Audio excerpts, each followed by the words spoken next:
ஆறாத காயங்களை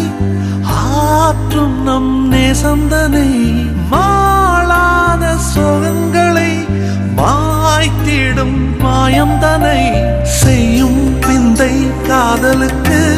கைவந்ததொரு கலைதானடி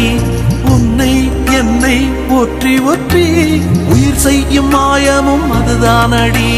நாம் வாழ்ந்த வாழ்வுக்கு சான்றாவது